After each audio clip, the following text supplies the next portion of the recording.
Los ingenieros sabían que la menor resistencia del cobre permitía usar cables mucho más pequeños, pero tenían que encontrar la forma de proteger el silicio del cobre. Después de casi 15 años de investigación, los científicos de IBM Italia desarrollaron una barrera microscópica que hacía justo eso. Se llamó barrera de protección. Mantenía el cobre encima de los dispositivos. No podía descender a las capas del dispositivo propiamente dicho. Este avance hizo posible fabricar chips más pequeños que trabajaban un 40% más rápido, con un 30% menos de energía. Instalar interconectores de cobre en chips de silicio requiere un trabajo de metalurgia relativamente común, pero a escala microscópica. Usamos la electrólisis como se hacía en los viejos tiempos para cubrir de cobre el fondo de los utensilios de cocina. Hay ciertos elementos químicos que permiten llenar todas estas ranuras con metal de cobre. Estos son nuestros interconectores. Son 1000 veces más delgados que un cabello humano. El ensamblado tiene lugar en lo que se llama una habitación limpia. No se puede admitir ni una mota de polvo porque será más grande que los interconectores que queremos fabricar. Los bloquearía, crearía un defecto que anularía el circuito. Los conectores de cobre no han llegado a los nuevos ordenadores por casualidad. Desde que el poder de la electricidad se controló por primera vez a finales de la década de 1800, el cobre ha tenido un papel preponderante en la distribución y control de la corriente eléctrica. Un átomo neutral de cobre tiene 29 electrones. Es un buen conductor de la electricidad porque el cobre da con facilidad sus electrones más externos. Estos 29 electrones se mueven con libertad de un átomo de cobre a otro. Si pudiéramos ver dentro de la estructura del átomo, podríamos ver que los electrones van de un lado a otro entre los átomos de cobre, casi libres de obstáculos, mientras que en otros elementos metálicos y no metálicos, la transferencia de electrones sucede de forma más específica. Los electrones saltan de un átomo al de al lado. Es muy fácil acelerar los electrones en presencia de un campo eléctrico. Como consecuencia, el cable de cobre es muy sensible a los impulsos eléctricos. Solo la plata conduce la electricidad mejor que el cobre, pero el cobre es mucho más barato. El mundo actual está cubierto por un entramado de cables eléctricos que llevan energía a hogares y empresas. Los cables se hacen casi exclusivamente de cobre, excepto aquellos que cubren largas distancias. Para esos casos es mejor el aluminio ya que es más ligero y evita que los tendidos aéreos se comben. Cerro Wire, en Ogden, Utah, fabrica cables de diferentes calibres para uso doméstico e industrial. Los diferentes calibres se obtienen pasando el cable por diferentes fundidoras de presión, cada una más pequeña que la anterior. No se trata simplemente de estirar. No puedes controlar el proceso haciéndolo como si fabricaras caramelo, cogiendo un pedazo grande y estirando.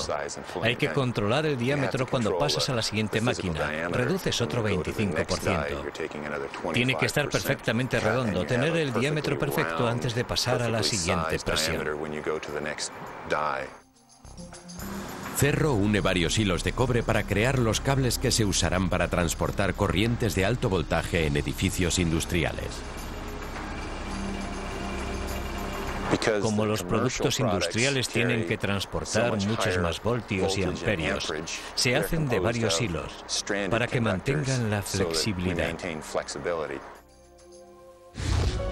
Los cables de cobre, además de transportar energía eléctrica, sirven para las comunicaciones. En 1866, el primer cable transatlántico logró transportar un mensaje 4000 kilómetros, desde Nueva York a Londres. El núcleo del cable transatlántico estaba formado por 7 hebras de hilo de cobre de la mejor calidad.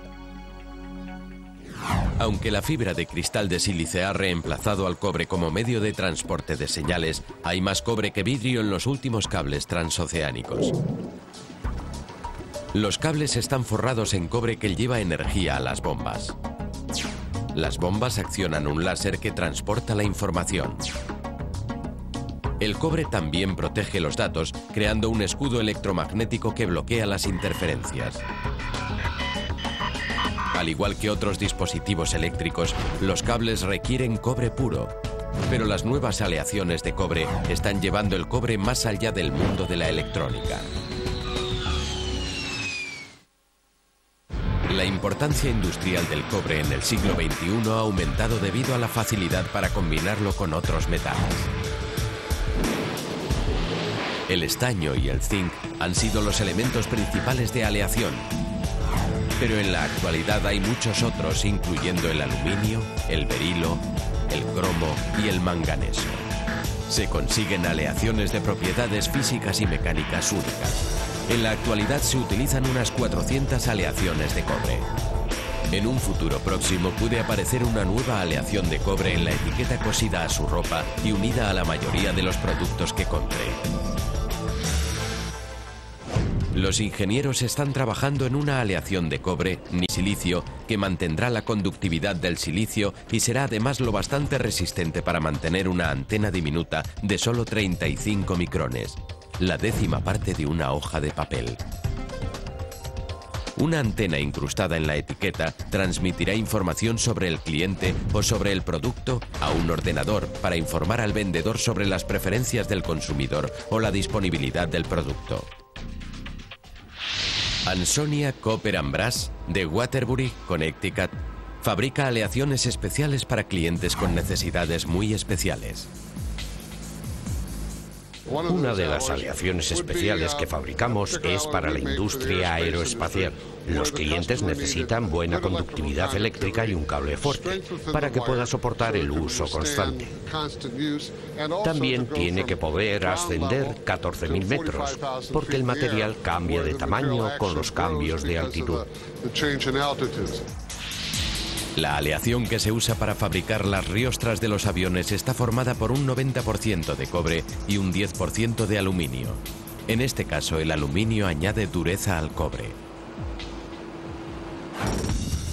Se controla cada paso del proceso porque la menor variación en la fórmula predeterminada puede provocar un fallo catastrófico en el avión. Antes y durante el proceso de fundición, los supervisores toman muestras para asegurarse de que la mezcla es la correcta y está libre de impurezas. Tomamos una muestra, hacemos una placa con ella y la mandamos al laboratorio de análisis.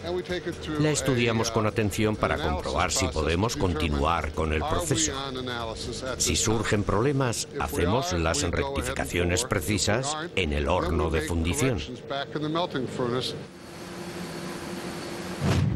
Los químicos del laboratorio evalúan rápidamente cada muestra. Uno de los elementos que utilizan, el espectrómetro, analiza la composición atómica de cada muestra. Después de que un láser corte algunos átomos de la muestra, se filtra una luz por la finísima lámina de átomos. La luz se proyecta sobre un prisma de colores. Cada color representa un elemento. La cantidad de cada color indica a los químicos cuánto de cada metal hay en la muestra. Esta muestra representa 3.500 kilos de metal en el taller de fundición.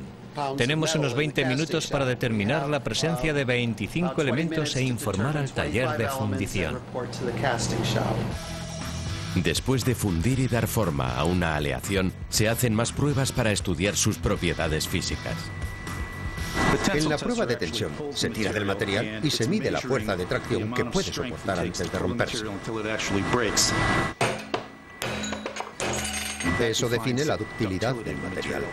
Todas las aleaciones se hacen buscando unas características y tenemos que conseguir un material con esas características. Los antepasados que combinaron por primera vez cobre y estaño no podían haber predicho a dónde los llevaría el bronce.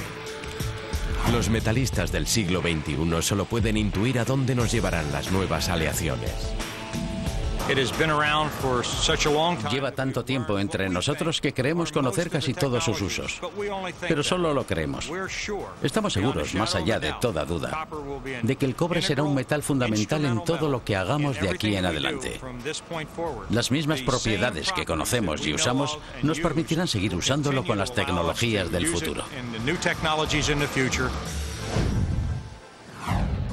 El cobre está entre las maravillas que raramente festejamos, pero ha contribuido al avance de la tecnología. Este metal de méritos poco reconocidos y sus aleaciones son una promesa de que seguirá nuestro ritmo de obtener tesoros tecnológicos de las fuentes de la naturaleza.